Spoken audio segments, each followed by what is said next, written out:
How's it going, America? Welcome back to the Unfiltered AM channel. Before we jump into today's story, don't forget to hit that subscribe button so you don't miss out on more exciting content. Alright, let's not waste any time. Let's get straight to the story. Pastor Jonathan Miller was a charismatic preacher in downtown Los Angeles. His church, New Dawn Ministries, was packed every Sunday with devoted followers hanging on to his every word. Known for his viral YouTube sermons and fierce debates against atheists and Muslims, he was considered a modern-day warrior for the Christian faith. With slicked-back hair, a tailored suit, and a Bible always in hand, he believed he was on a mission from God. What people didn't know, however, was that Jonathan often wrestled with quiet doubts in the dead of night. When the applause faded and the cameras stopped rolling, he would sit in his study, staring at ancient texts with growing questions. But instead of exploring them, he drowned those whispers with more preaching, more noise to silence the storm inside. One night, Jonathan received an elegant envelope in his mailbox. No stamp, just his name, handwritten in gold ink. Inside was an invitation to a youth interfaith debate in Chicago. The host, an anonymous Islamic organization.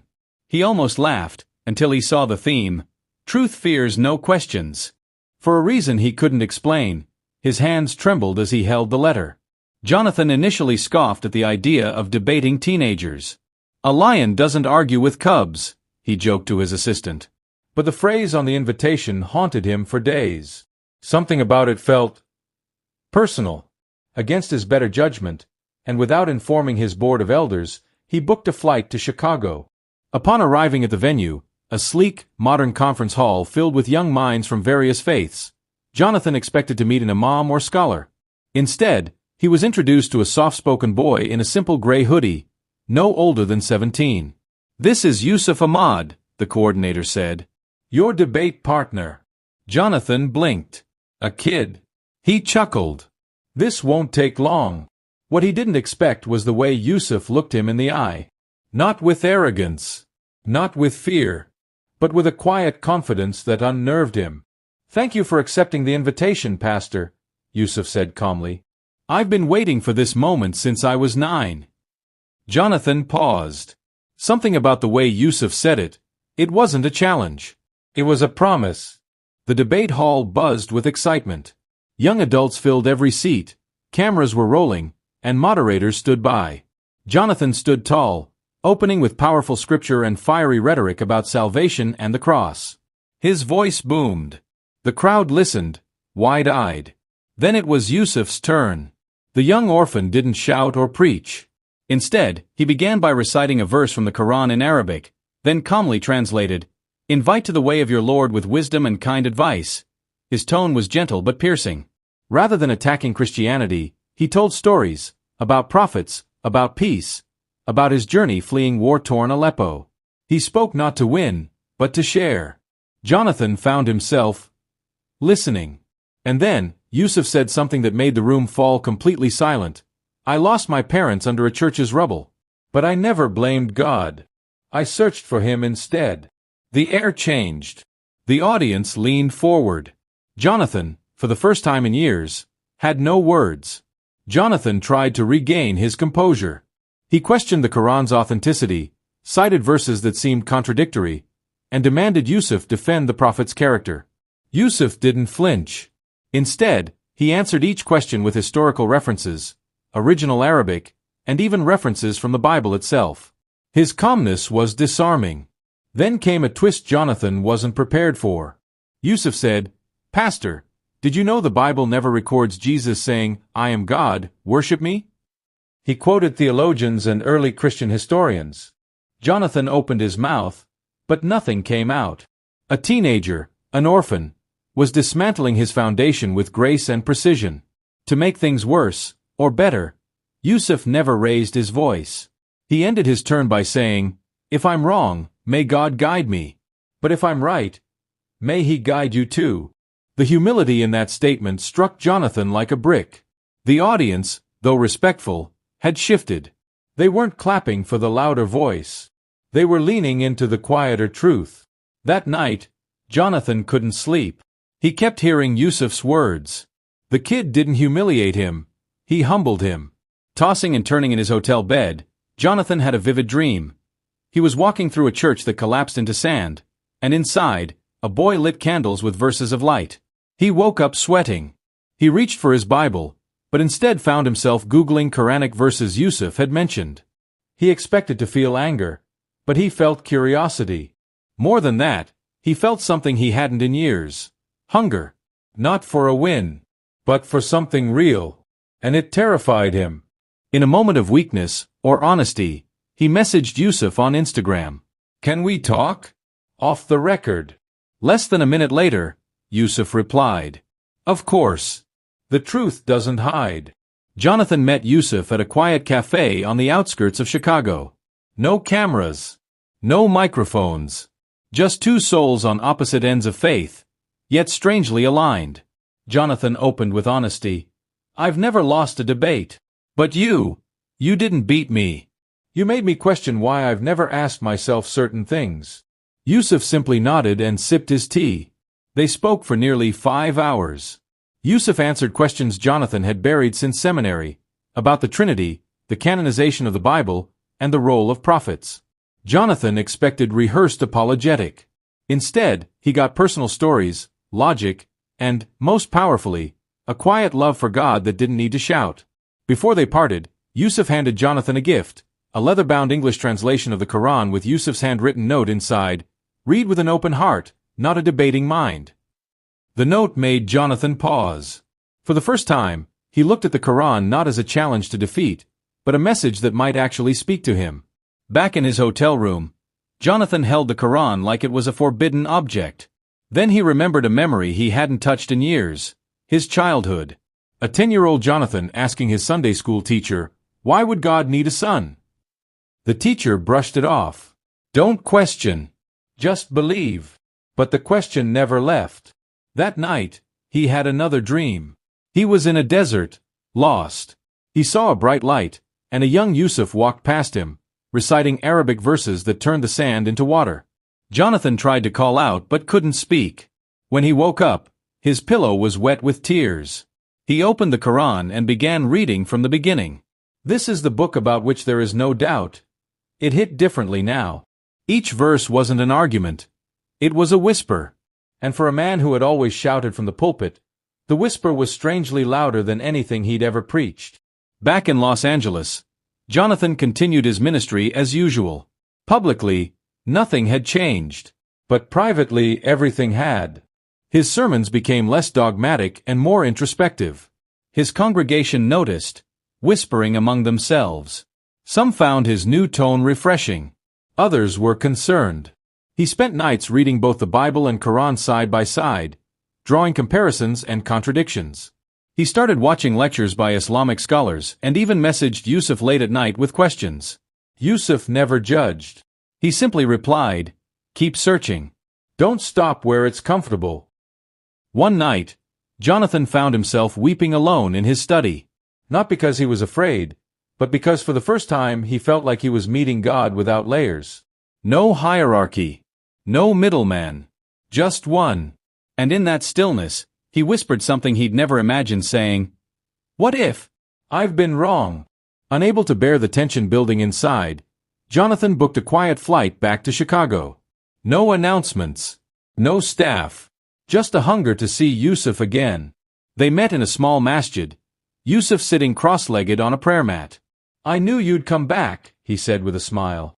Jonathan chuckled. "Don't get cocky, kid." This time, Jonathan came with a notebook full of questions, difficult ones. He pushed Yusuf harder, testing every theological claim. Yusuf responded with patience, drawing on history, scripture, and spiritual insight beyond his years. Jonathan was both impressed and humbled. Then Yusuf paused and asked something unexpected. "Pastor, if the truth was clear, but it cost you everything, would you still follow it?" Jonathan froze. He didn't answer. Because deep down, he knew the answer, but wasn't sure he had the courage to live it yet. Back in L.A., the walls began closing in. His church board confronted him after a sermon in which he described God as one, indivisible, and without need. That sermon stirred rumors. One elder even asked, "Are you becoming Muslim?" Jonathan deflected with a forced laugh.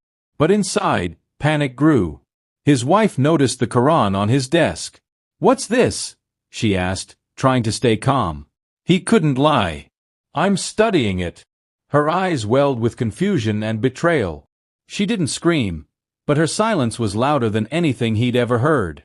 That night, she took their daughter and stayed with her parents. Alone in his living room, Jonathan stared at his reflection in the dark window. "I could lie," he whispered. "I could fake it." But the truth burned too deeply now. So he made a decision that shocked everyone. He resigned. No farewell sermon. No explanation. Just a simple email that ended with 5 words. "I can't lie to God." After his resignation, Jonathan vanished from the public eye. No sermons, no interviews, no social media posts. His followers were left confused, some assuming scandal, others whispering of burnout. Meanwhile, Jonathan lived out of a modest Airbnb in a quiet Chicago suburb. No one knew where he was, except one person, Yusuf. One afternoon, Yusuf knocked on the door holding a small bag. "I brought dates," he said with a grin. Jonathan smiled faintly, his eyes tired. "I've lost everything," he said. "Not everything," Yusuf replied. "You're just shedding what you never truly owned." That line hit Jonathan harder than any sermon ever had. Then came the unexpected twist. Yusuf opened the bag and revealed a prayer rug, a misbaha, prayer beads, and a small Quran. "I didn't come to convert you," Yusuf said softly. "I came to welcome my brother home, if he's ready." Jonathan stared at the items, his hands trembling. He didn't speak, but he didn't push them away either. It was just before dawn when Jonathan stood silently in the masjid, his heart pounding. The imam placed a comforting hand on his shoulder. Yusuf stood beside him, smiling but saying nothing. The moment had arrived. Not out of pressure, but peace. Jonathan took a deep breath. With a calm, clear voice, he uttered the words, "Ashhadu an la ilaha illallah, wa ashhadu anna Muhammadan Rasulullah." The room was silent for a moment, then erupted in soft takbirs and embraces. Tears streamed down Jonathan's face. He hadn't felt this light in years. He wasn't just stepping into a new faith, he was stepping into truth. The surprise? His conversion wasn't leaked. No media. No church gossip. Yusuf had arranged for everything to be private, even shielding him from the curious eyes of the public. "This is between you and your Creator," Yusuf said. "The world doesn't need to know." Not yet. And for the first time, Jonathan was okay with silence. 2 weeks later, the phone rang. It was Jonathan's wife. Her voice was sharp, but trembling. "Where are you?" she demanded. He hesitated, then told her. She arrived the next morning with their daughter. No shouting. No accusations. Just heavy silence.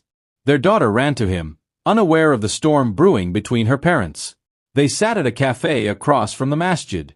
He told her everything, how his doubts had turned into a search, how Yusuf had shown him compassion, and how Islam had filled a hole he didn't even know existed. She listened quietly, sipping her coffee. Then she whispered, "I knew something was missing in you.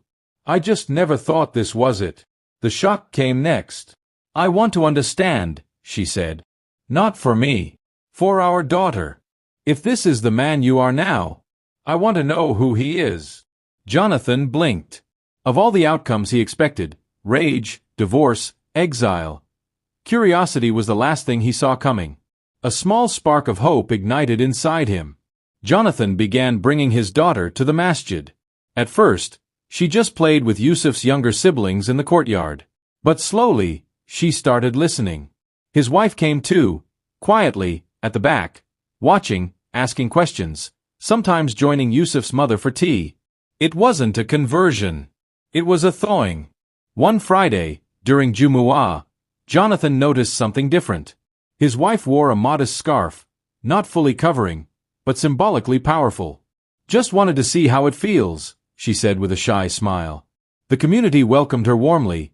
No pressure, no stares. Just space to grow. It shocked Jonathan how gentle Islam truly was in its invitation. Then came a bombshell. His former assistant pastor reached out. "I've been watching your silence, and I started reading." Jonathan's eyes widened. Are you saying? But his friend cut him off. Not yet. But maybe you didn't walk away from truth. Maybe you walked into it. The dominoes had started falling. 1 year later, Jonathan stood again before a crowd. This time, not behind a pulpit, but at an interfaith conference in Istanbul. His beard was slightly longer, his smile softer, and his message was different.